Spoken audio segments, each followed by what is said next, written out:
Hi, Patricia. Welcome to Brooklyn. Oh, very nice here.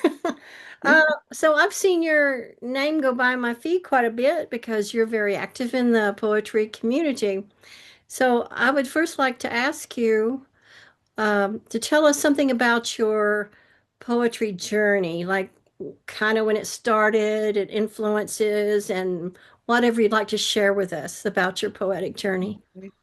It came by accident. I used to go to St. Bartholomew's Church on 50th Street on the east side in Manhattan. And some of my friends, and I wrote something for Princess Diana when she died. And one friend said, that's poetry. I don't remember what it was I wrote, but I said, I am not a poet. She said, well, try it out. And then I got involved with the social activities committee at St. Bartholomew's Church, and I took some of the responsibilities, started writing. I was having fun with it. So this is fun. And then I started writing poetry, my first poem in 97. And a few friends said, you know what? And after a while, I had like about 30 of them. They were, some of them got into this, my first book, but it's not what I write right now. I evolved. I'm more like, you know, more social awareness, and I keep it more cut and dry. Uh, they said, "Oh, why don't you go to Cornelia Street Cafe?" We used to have like a on Friday nights at the work. People go down to the West Village and to Cornelia Street, and there used to be a cafe restaurant where they used to hold jazz events and poetry events in the basement. And someone who is not used to speaking in public, I was advised to go into the lion's den. And none of my friends at work were there to cheer me on. They came after the show. And so I went up there. I was like so nervous, but I managed. And I met a friend, Sue Polo, there, who we became friends throughout the years. So it got better. And even Jackie Sheila, may she rest in peace, she liked my work and all that. She's like, please come back. And the rest is history. Well, tell me about Brownstone Poets. Okay, we began in 2005. We were not online in those days. We went to different restaurants and cafes in Brooklyn, and it kept, venues come and go. And there was one year I kept losing one venue at the other, and I used to do it. It's too many places, and the last one I did it at was pretty consistent until the pandemic, and now they went out of business. Uh, Park Plaza, that's in downtown Brooklyn, Brooklyn Heights, downtown Brooklyn. That was where we had our most of, I think it was over 10 years there. Consistency. And I used to do it twice a month, which was too much. That was at Tilly's of Brooklyn. And then the Linger Cafe, I said, the heck with the Tuesday readings. It's just too much to too much commuting after work, and also too much curating. So stick to one venue, and that's it. But with the pandemic, everything shut down, and I was doing for a little bit on Facebook online. It was called Lockdown Poetry.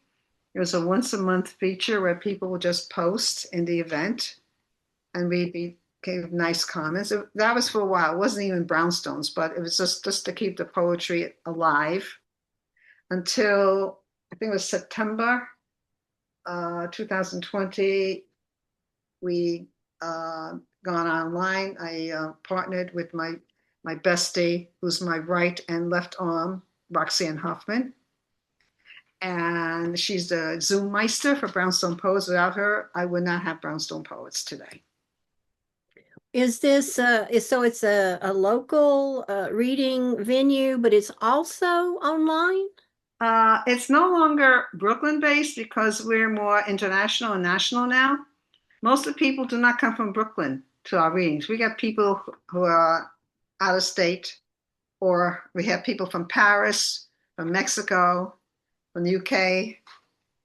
So it's an online event. And a lot of Canadians come to our reading. Okay. So just to clarify, it is online then. It's online and it's going to stay online. It's so much easier. Yeah, and you can get the whole world involved. Not only that, because how many times I'm a New Yorker and the weekends come, there's always a problem with the subway and the buses. Always problems. And many times I almost didn't make the reading because it was so late. It took me over 2 hours to get there. That's ridiculous. Only in Brooklyn Heights. I live in South Brooklyn. So no, and not only that, you don't have to buy coffee. It's $5 admission. Normally, that's what we did over there because we pay the features, and also we cover the expenses of Zoom, and we run the anthology and what the things that are involved in the anthology. This is our latest anthology, and we're working on the next anthology right now as we speak. I'm still in the process of people submitting who have been featured in the previous year, and also who usually come who are regular supporters. Okay, to clarify, the $5, does that apply to the online event? You pay $5? That applies. We pay the features, and also we cover our expenses for the Zoom and for the anthologies that we put together. It costs money. There's electricity and there's time, and you got to take care of the people who are Okay. on my team. Okay, so if anyone wants to join your Zoom, there's a button somewhere where they pay the $5? Yes, yeah. We take basically it's PayPal, but we take Zelle or Squarespace. Okay. Now, what is Sense and Sensibility? Is that another reading? Yeah, it's an online journal. I don't know if I'm going to do print. I'm not too sure yet because I have so many things on my plate. I have book launches I have to do, and I have other manuscripts I'm working on for myself. Another poetry manuscript. I am working on a haiku manuscript, and I'm working on another novel. So yeah, I'm busy. Yeah, I Busy know. and dizzy at the same time. Yeah. So it's online journal. It's once a month. It started about a little over a year ago, and it keeps growing. And now we had our present issue is now we had 56 people in it. It was for Mother Earth. I put a prompt on, and people I have it on a Google form. And if they can't do Google, send me your email. Email me, and I'll take care of you. Because So, not everybody have Chrome, and they have problems doing the online form because they don't have Chrome. well, if we put in a search Sense and Sensibility, would we find your journal? Yes, Okay. since other than Jane Austen. Oh, yeah, she would be up top probably. And okay, so all right. Um, the Cupcake Chronicles. Tell me about that. Oh, that was okay by bestie Roxanne Hoffman. She runs Poets Wear Prada with Jack Cooper. Jack Cooper resides in Paris, France, and the two of them they put out get these two books out. Yeah, they published this book in 2017 and this one in 2019. And in 2019, everybody got killed because of the pandemic. Hmm. But this is the Cupcake Chronicles. It's a little dated now because, because unfortunately everything had passed and it didn't mention the COVID-19 thing because we mentioned July 2021. A lot of this is now passed. The only thing that's coming up is 2030. Otherwise, this book is now dated. Mhm. It came out in 2017. And that's a fiction collection or a It's poetry? a fiction. It's little vignettes, little little short fictions about when cupcakes come to life and what Oh, happens. oh. And I love this how Roxanne designed the cover, and she has like these little cupcakes and Alice in Wonderland, supposed to be me. My Mm. hair was a little redder then. I had to redo my hair again. She has all these little cupcakes, and she has a cupcake in the pram, and it's saying eat me," and the cupcake in the pram has little hands and it's sucking on a bottle. Wow, that sounds wild. It's really funny and it gets crazier as it goes along. But now it's dated. Now we have to worry about what's going to happen in 2030. Are they going to take over the world? Hmm. Well, they got That's another, this 4 years or so. Let's see what happens in 4 years. AI cupcakes. Doing something crazy. Okay, I'm really intrigued by Meow-a-Q. Am I saying that right? Ah, Meow-a-Q. yeah, meow coo. Yeah, Okay. these are cat coos. Meow. Uh, I used to live in a store. All the photos here, with the exception of the back, was taken by me. I'm also do whatever photography on the side. I haven't really, I put in some journals, whatever, but that's it. Because I'm really focusing more on my writing. I mean, I need to, and I got to earn a living too. So this is Meowko. This is the cat in Astoria. I think this cat was adopted, so that's fine. So I'm going to guess you have kitties in the house. I did, but unfortunately, I can't have anything right now. It's cold. God forbid the kitty gets sick, you're gonna have Oh, I $2,000. know. I know. And I have dental issues, and Oh, let me not go there. yeah, okay. Yeah. I mean, any which way we turn, someone's trying to squeeze money out of I us. mean, big pharma, Yeah, yeah. don't get sick, and it's not in America. Yeah. I could tell stories, but we'll go on with that's not part of it exactly. Could you share one or two of the haiku? I know that those are very short, compact pieces. And Okay. if there's a photograph with it, you can show us too. Yeah, I have photographs here. I can just.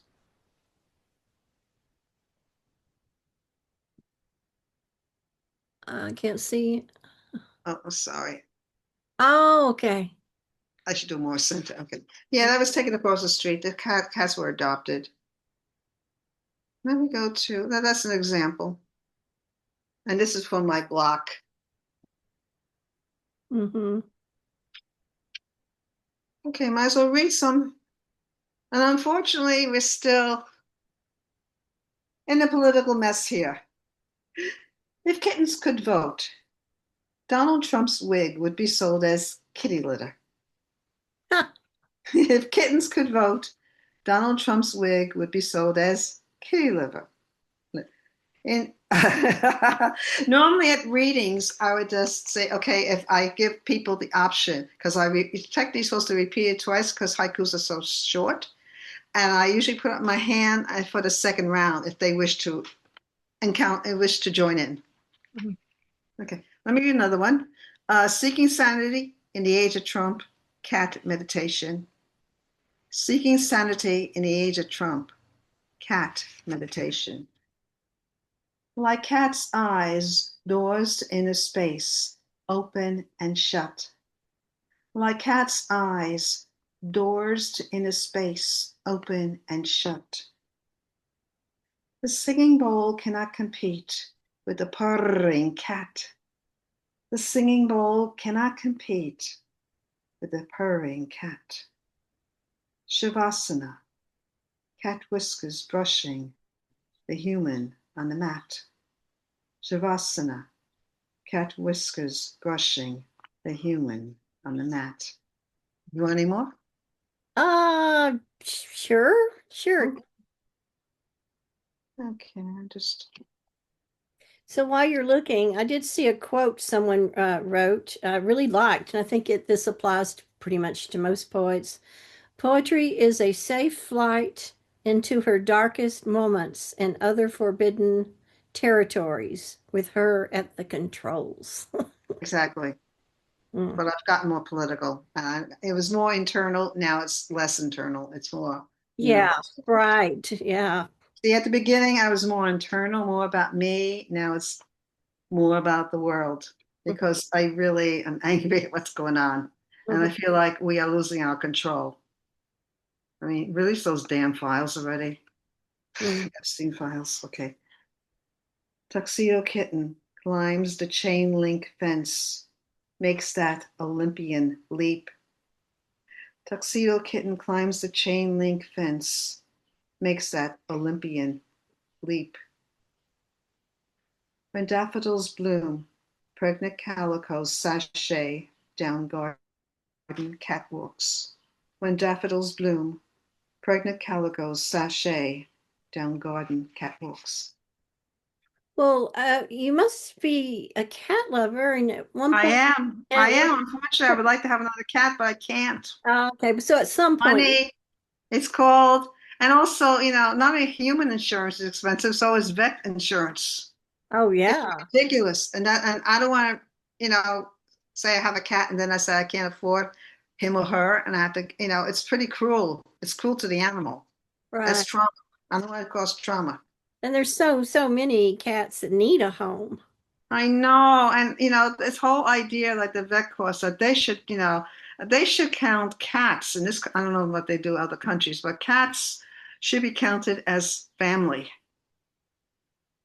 I mean, they're companions, Yeah, and they or are even family. dogs. The same thing with dogs. Right. Pets, anything that lives in your house. Yeah, I mean, I have two better fish. At least it's cheap and easy to keep. Yeah, one is called Za, she's the girl, and the boy is called Mamo. And they're what? Mimi Mamo, that's the boy. That's the boy one. What kind of Better fish, better fish. betta fish? Oh, Yeah, yeah, yes. they're cheap and they're easy to keep. Oh yeah. Well, okay. They They're don't just, purr or anything though. yeah. Unfortunately, you can't hug them. Yeah. So you're very interested, it seems, in poems inspired by jazz. Does it have to do with the rhythm, or how would you describe why you Okay, it was another accident that happened. Back in 2018, I don't know if you know Ron Bremer. He's very popular. He's a New Jersey poet. He's very popular on the local poetry scene. He's a supporter of Brownstone Poets. He invited me to submit to Jerry Jazz Musician as an online poetry and fiction journal online. And he said, and this is in 2018, they're doing a Valentine poetry. So I submitted. I said, wait a minute, Ron, I don't write jazz poetry and I don't do anything about love. I mean, come on. He said, well, try it anyway. So I said, okay. I had a few drinks. I took some white wine, opened up the internet, put on YouTube, and I listened to Stranger on the Shore, inspired by Aka Bill. And wow, something happened. Something transformed. And it became an addiction since. Thank you to Ron Bremer for getting me involved, because through him, well, does the music complement the poetry or the yeah, poetry? I get pictures. It's like you get stories. You get stories when you listen to music. I used to do that when I was a kid. I used to, like, my imagination used to go when I listened to music, whether whatever was on the radio, especially classical music. Growing up as a kid, I used to get these pictures in my head, but I never wrote them down. Oh, so have you ever done free form poetry that just comes to you while the music is playing? Is it in a performance? At a performance? Yes, there are some people that do live. No, no, I Yeah. don't. No, I don't. I have to be alone. Ah, I need my solitude. That's where the imagination works best. I do go to a workshop called Women's Writers in Bloom, and whatever they do there, the prompts, half the time it ends up being published poems. But other times it doesn't work. It depends. It's hit and miss. But I have to be, basically speaking, it's best when I'm alone when I write these things. so you have a recent book out. Could you tell us about that and read a couple of pieces if you Yeah, like? Stranger on the Shore, poetry and poems inspired by jazz by Human Error. Paul Richmond is the publisher. He loved my manuscript when I first sent it to him, and I know he published a good friend of mine, Margot in Sirocco, and who's a Jersey poet. Now she lives in Portland. She lives out in Portland. Uh, and it grew. So I might as well read the first poem I ever wrote that started it all. Stranger on the Shore.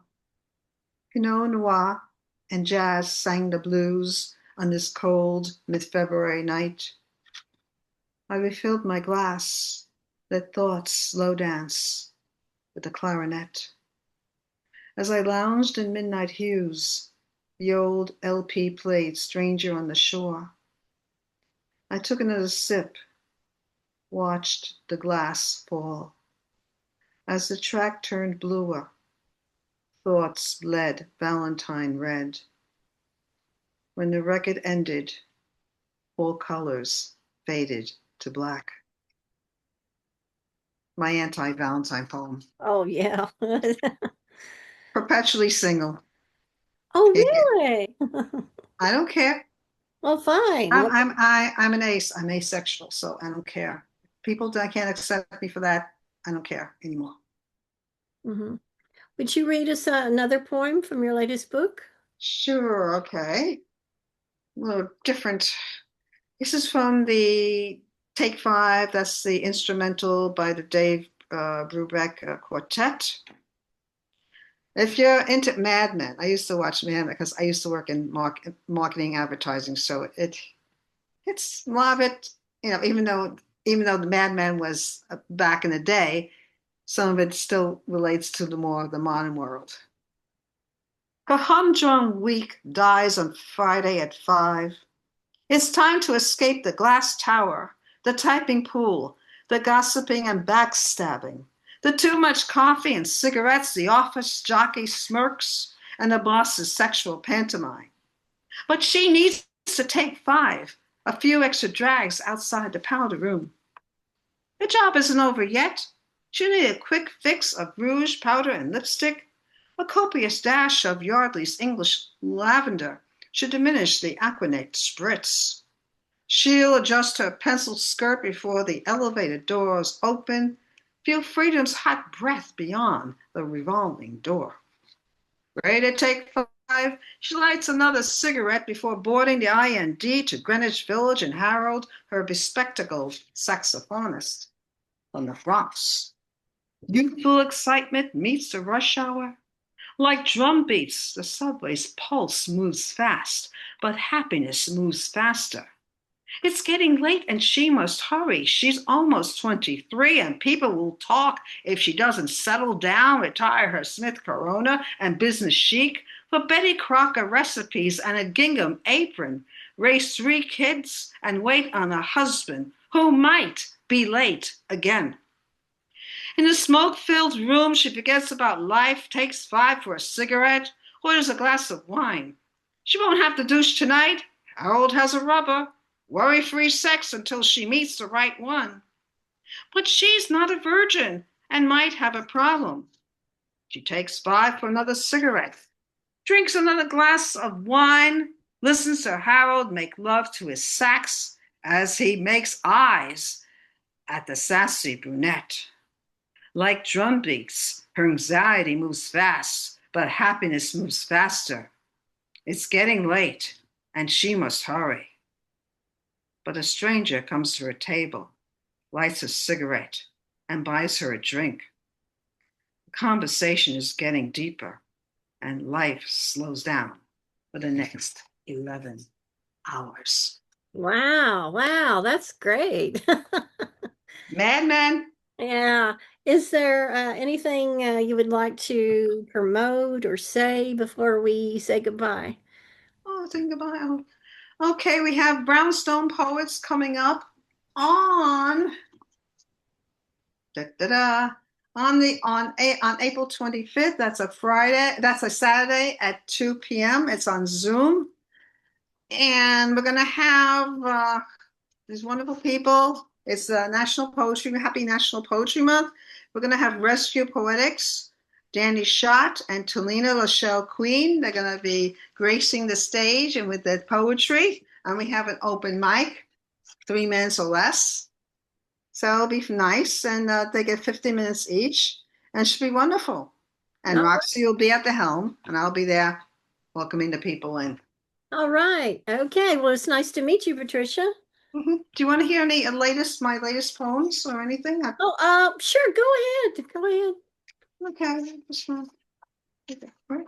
One more. One more. Okay, short one, a long one.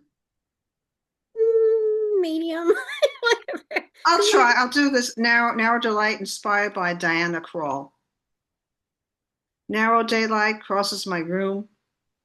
Winter lingers, the rain as snowflakes. Springtime hesitates, trees in confusion, crocuses stuck underground. The wind frustrated, like those who rely on calendars. Cameras click, more posts on social media. The pale ones march again, rain or shine, claim their pledge for justice. But do they understand those who struggle outside their bubbles? Their generational curses will never know. The pale ones still point fingers from left to right and back again. I witnessed them and myself. Hope is a four-letter joke. Another day in paradise lost. Cultures class like the wind. Prices rise, a paycheck away from life on the streets. We do our civic duty. Ballots cast our uncertainty. The Gilded One watches this nation implode and his armies disperse. Is a revolution coming, or did 1984 transcend from being a number? Did kindness lose its definition? Did love become war? Did words get sanitized to fit an agenda? Spring is struggling. Bare stems of daffodils and tulips wait to blossom. One crocus shows its purple head. Spring's narrow daylight crosses this promenade. The gulls gather on the rocks below. The temperature rises, maybe for summer and peace of mind. The salt air brushes my face. Thank you. Oh, very nice. Well, thank you. Nice It to was meet a pleasure you. talking to you. And we'll see you around the poetry world. Okay. All right. Thank you, Belinda. Good talking to you. All right. Bye-bye. Bye.